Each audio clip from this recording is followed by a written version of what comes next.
Hi, how are you? Welcome back to my channel. So excited you're here because we're gonna do a little Halloween decorating and just an overall cozy vibe vlog situation. Halloween-a-thon is coming up, so I thought I would just put myself in that Halloween mood and just prepare my house for it. Just to put myself in that mindset.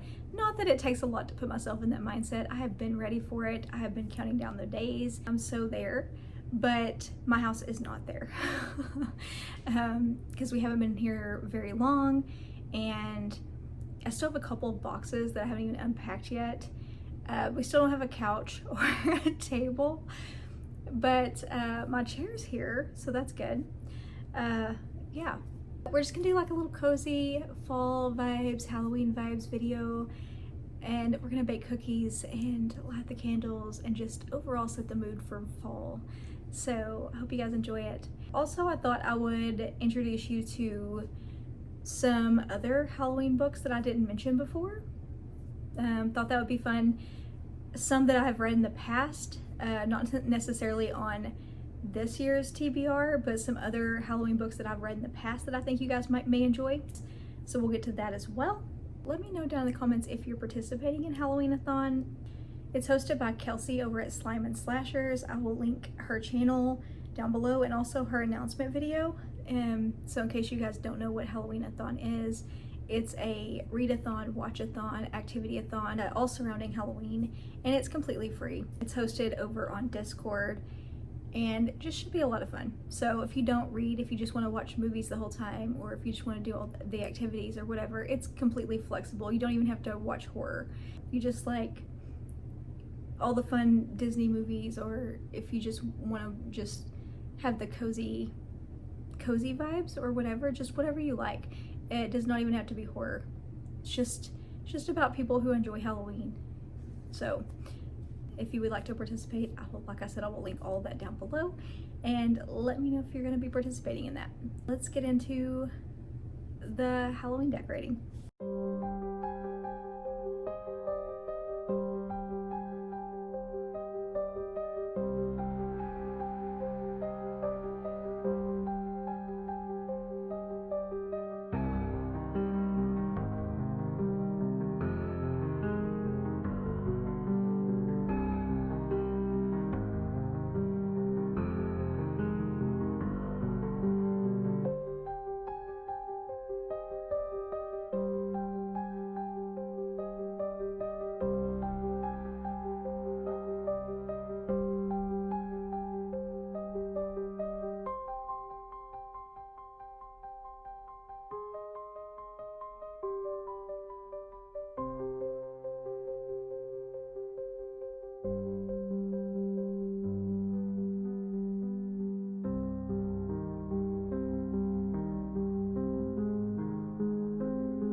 I'm taking a little break from decorating.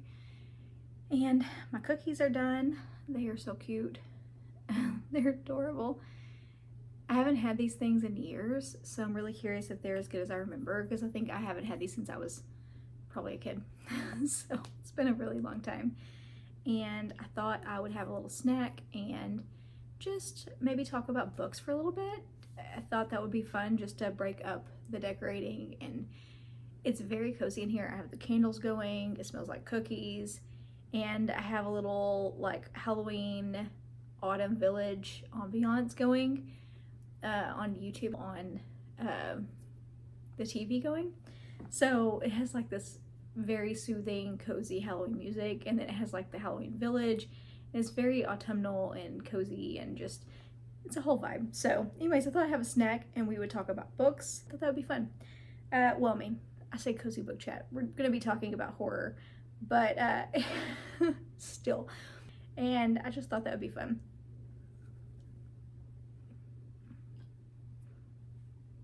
Oh my god. They do taste like I remember.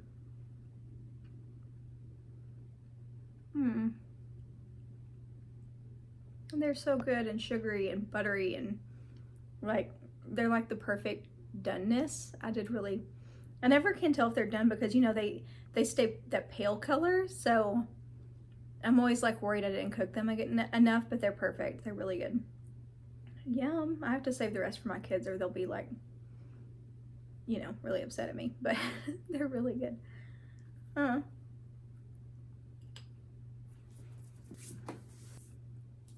First of all, I talked about my Halloween-a-thon TBR a couple weeks ago. I've added a couple more to it. This is what happens. I've kind of stopped taking, I've stopped taking, I've stopped taking ARCs for review, mostly, except for very special circumstances. And it just became too much pressure. You know, like, authors have become kind of like pushy. Not all of them, but a lot of them have become very pushy, because like I'll always ask them in advance, like, do you need a review by a certain date? Because if so, I always do it before that date, or on that date, or by that date, or whatever, because it's important. And the whole reason I do it is to support authors and to help them out or whatever. So, but I always ask that, do you need it by a certain date? And like a lot of them will say, oh no, whenever. But then they get really pushy, and I'm like, you said whenever, but then you want to get really pushy. And I'm really good about getting it out pretty quickly. So like, why are you pushing me? I don't understand that. And then it became really like very, just too much pressure involved, and it's just too much. So yeah, but I never ever like, I'm always very honest. Like, if I don't like it, I don't like it. But it just became too much pressure involved, and it was just too much. So I only take them on very special circumstances now. I do it for free, obviously. I'm doing this shit for free. I'm doing it 100% for free, and it takes a lot of my time, and I'm getting nothing in return for it. Like, yes, a free book here and there, but it's very hit or miss on if they're, you know, if they're great or whatever. So anyways, I do it for free, and then like I was just getting pushed a lot, and I didn't like how I felt about it, and so I stopped taking them. Anyhow, all that to say that very recently I've gotten a couple of books from authors, but they were so good and sounded so great, and the authors are pretty well known, and also one of the authors, I've read books by them before that I really enjoyed, so I had to. so and they also sounded so good. So anyways, so that's where we are. So I took a couple, and they were both Halloween themed, so it was perfect, and I was like, yeah, yes, okay, sure. So that's where we are. One of them is this one, and it is Mischief Night Massacre. 10 Tales of Halloween by Joseph Parent. Joseph Parent is a pretty well-known author, and you know, his books get pretty good reviews, and they tend to be pretty decent reads. So I haven't read any by him, but the reviews that were out there on this one were pretty good. So I said yes on this, and you know, anyways, it was like he doesn't seem to be somebody that's gonna pressure me or anything like that. And also, like, I think it's perfect for Halloween-a-thon. I'm really excited to read it. I think it'll be really good. Halloween, for the costumed child skipping along a safe, well-lit street, pillowcase chock full of candy. It is a night of magic and mischief, delightful frights met with sugar-toothed grins. But for the would-be revelers in these tales, Halloween is a horrifying ordeal, the likes of which many will not survive. And those who do make it to November may wish they hadn't. In this collection, Jason Parent gathers 10 tales that embody the holiday in ways surely to surprise and delight the most avid horror reader. From traditional settings like amusement parks, Halloween parties, and haunted houses to more obscure locales where you might think terror couldn't possibly find you. Each story will have you breathing a little faster, startling at every bump in the night. So,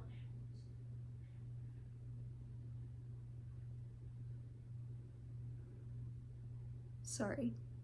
There are so many weird noises here tonight. I don't even know what's happening. Sorry. So yeah, sounds really good, and I'm very excited about this one. That's one that I added to this year's TBR. The other one, I'm gonna have to pull up my laptop. It's gonna be a Kindle read, and this is one that, like, I accepted the Kindle because the paperback isn't out yet, but it's gonna be coming out later in September, she thinks, and I will be ordering it on the paperback. I accepted the Kindle version just so I can get a jump start on reading it because it's coming out later in September, and I just wanted to get the review out for her. But I'll be buying the paperback because I'm somebody that I like the paperback in my hands. And she sent me both Kindle editions of part 1 and part 2 to where I could go ahead and read both of them. Penny Moonz, I know you've heard me mention her before. She wrote Slasher Witch at the Water Park, which I really enjoyed. I had a great time reading it. And so she reached out to me and asked me if I would want to read Pumpkin Man 2. I was like, yes, please. And so she went ahead and sent me part 1 and part 2 because I hadn't read part 1 yet. And let me read you what part 1 is about. Also, the freaking cover on Pumpkin Man 2 especially is really cool. I'll put a picture of it here so that you can see it. It's supposed to be like a comedy horror, which you guys know I love. I really enjoy comedy horror. Okay, let me start with part 1 and tell you guys what it's about. I'm all over the freaking place, I'm sorry. Part 1. This is a silly little book for Halloweeny times. It's kitschy, fun, and weird humor. Of course, there's gore and violence. For me, it is the satire of our favorite Halloween slasher movies where the villain is a crazy, stalking, relentless weirdo killer, dangerous, a little silly and strange, and just won't die. Like, sounds freaking fun. Sounds like a great time. So that's Pumpkin Man 1. Pumpkin Man 2, like I said, the paperback she says coming out later in September. She believes they'll be ready. A tasty, lightning-fast Halloween-y treat, lots of gore and slasher fun on this wild ride through Birch Hollow, your favorite Halloween town. Find out what happened on the very first Pumpkin Man Halloween when Betty battles this odd, silly, weirdo killer in this hilarious slasher prequel. Guaranteed to entertain, dazzle, and delight. So this is a prequel. Yes. I love adding a little bit of comedy to my TBR because I really didn't have a lot, and it just as a way to like mix things up. And then I have here, this is my stack of books that I have read in years past. I think I read all of these last year actually, and had a great time with them. And I just thought I would just bring them to your attention, let you guys know about them if you don't know about them already. First one is Apartment 5 is Alive. This one is by Russell Atwood. This is, yeah. The Apartment 5 is a character in and of itself, very much so. And you get to know its like occupants as well. But I'm trying to remember all the details of this. I really enjoyed this one a lot, but the apartment is very much a character. It loves Halloween, and it very much goes into detail about the Halloween decorations and parties and things like that. That's all I'll say about that. It does get pretty dark, and it's really good. But yeah, I loved getting to know like the different occupants and all that, and it's really good. We have, this is a very short book, like it's teeny tiny, and it is A Halloween Story by Matt Micheli. It says, a Halloween story takes you through 3 terrifying intertwining tales of chaos and bloodshed on Halloween night as monsters, demons, and mask-wearing killers come alive in small-town suburbia. Be careful who you open the door for. Some trick-or-treaters may be after more than candy. I absolutely love the cover on this, and it goes all the way onto the back. This was just a fun, nostalgic, action-packed, good time. It was 36 pages, but it really packed a punch for 36 pages. I had a really good time reading it. This one everybody's heard about. I won't really get into it because I know you've heard about it, but just had to mention it. I really enjoyed it, had a great time. And it's one that I could see me rereading over and over again, and that is The Halloween Tree by Bradbury. Yeah, highly recommend it. Really good time. And this I know is I think a movie, and I really think I want to see the movie this year. I probably won't reread the book this year just because I have so much else on my TBR, but I'll probably watch the movie this time. Another one I read last year, and I did enjoy it, and that was Halloween Fiend by C.V. Hunt. Creepy cover. Really liked it. Strang isn't the small, quaint town it appears to be. It's haunted every night by a creature the townsfolk refer to as Halloween. Once the sun sets each day, Halloween emerges to collect its treats, a small live offering from each household. The residents comply because no one wants to be the target of Halloween's tricks, but the nightmare of residing in Strang is nothing compared to the yearly ritual Halloween demands of the citizens of All Hallows Eve. So yeah, this is definitely different for a Halloween book because you don't have the typical like trick-or-treating and all of the normal Halloween goings on that are in Halloween books, because it's mostly focused on this creature, this thing that is harassing the town and haunting this town. So it's definitely different. But yeah, the creep factor is very creepy, and just you're focusing on all these different people in the town and, you know, them being tormented by this thing, and you don't know what this thing is and what its deal is. But yeah, it was definitely creepy, definitely dark. But if you want something just a little different, fall vibes and all that, but just something a little different that doesn't focus as much on the trick-or-treating aspect, you might enjoy this one.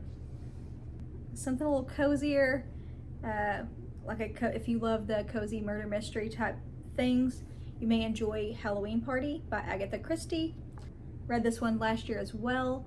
I love a good whodunit and trying to figure it out. I like a good variety every Halloween season. I like, throw in comedy and cozy mystery and like romance and like rom-com and like all the different things like thrown in there. So yeah, good cozy murder mystery and everything you would expect from an Agatha Christie book, and just a good time. So at a Halloween party, Joyce, a hostile 13-year-old, boasts that she once witnessed a murder.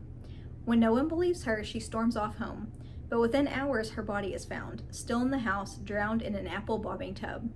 That night, Hercule Poirot, I never can pronounce that name, is called in to find the evil presence, but first he must establish whether he is looking for a murderer or a double murderer.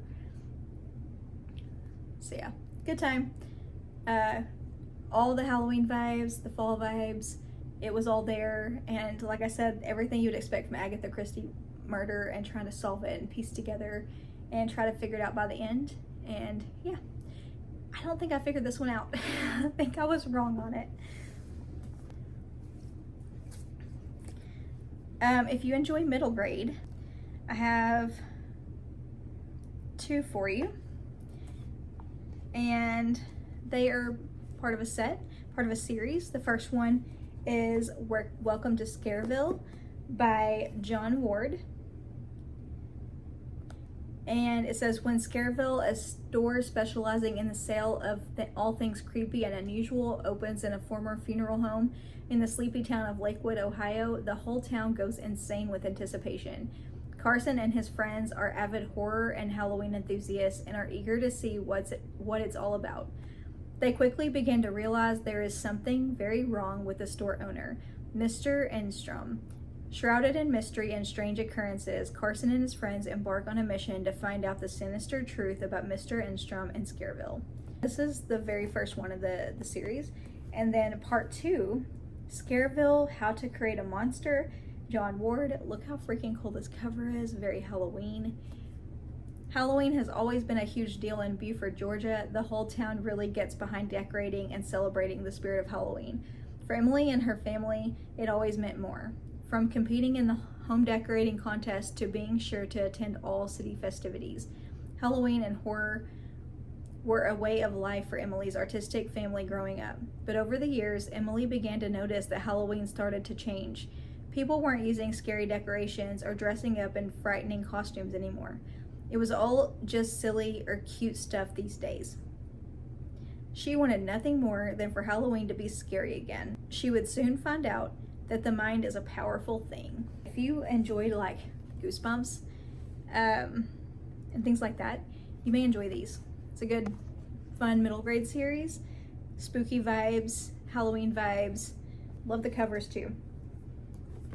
Just want to talk about those, give you some other like ideas.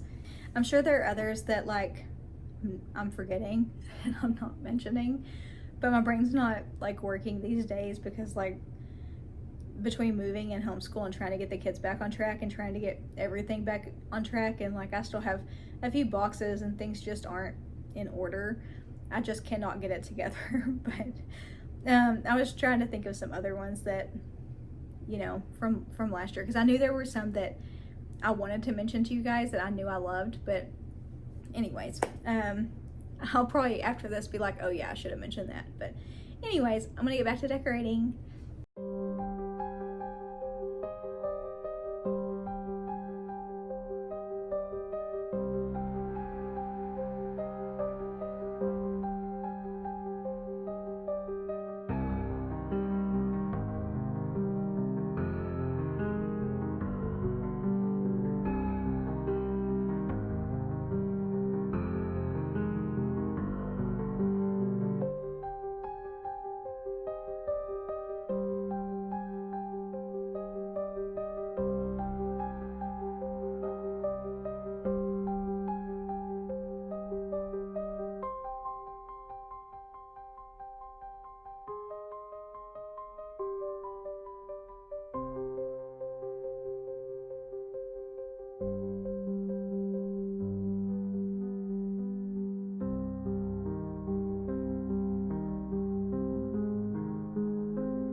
had a really good time. I've had a really good time decorating and just enjoying the cozy vibes.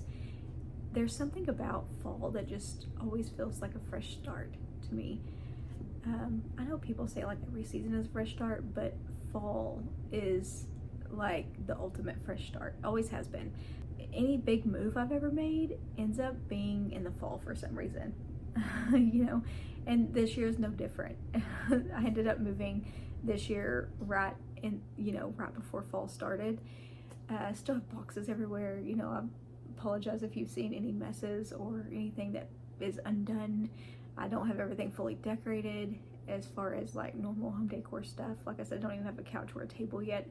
But yeah, just there's something about fall just always feels like a fresh start and starting over, and it's just so nice. I think what makes Halloween so special is, for me anyways, is just the nostalgia of it. And Halloween is just like such a creative holiday.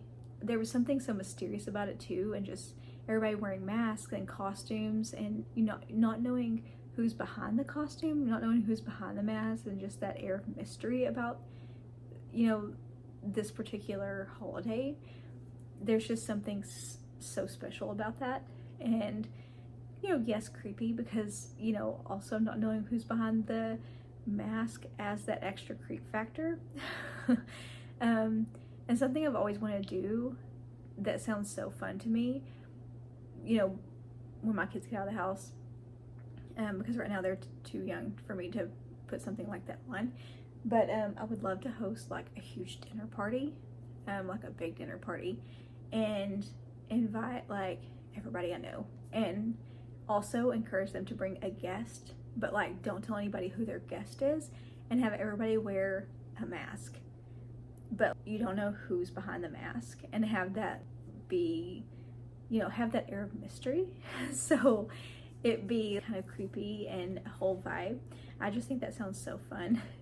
I don't know why, but it sounds so fun because I love hosting dinner parties anyways, and to have this super thematic, over the top, you know, adult dinner party, but, you know, have cocktails and the creepy music, and have, you know, a projector playing silent movies in the background, and just have an over the top, very creepy, thematic dinner party, and also have everybody be in masks, and so you don't know exactly who all is there. Does that not sound really cool?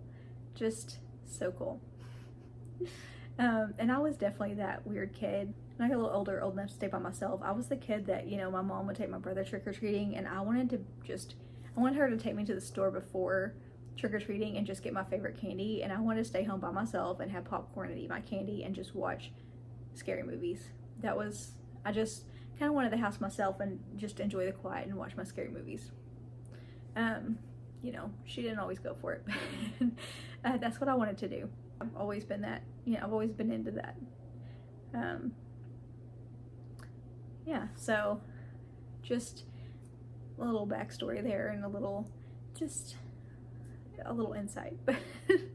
That's what Halloween is to me, and that's what I enjoy about it. And yeah, I've really enjoyed. I had the house to myself. I say I had the house to myself. My kids have been asleep this whole time because, you know, they go to bed fairly early. We got to get up early and do schoolwork, and so they've been asleep. I've had the house kind of to myself. I've enjoyed the quiet and just, you know, the cozy vibes. Yes, it might be still in the 90s here in Texas. It will start cooling off soon. It should, because we do have somewhat of a fall here. But yeah, it feels like fall in my house at least. But yeah, I would love to know down in the comments what Halloween means to you. Like, what do you love about Halloween? What do you love about, if you even celebrate Halloween? If not, what do you love about the fall? I would love to know down in the comments. I hope you enjoyed this video. I will see you next Friday.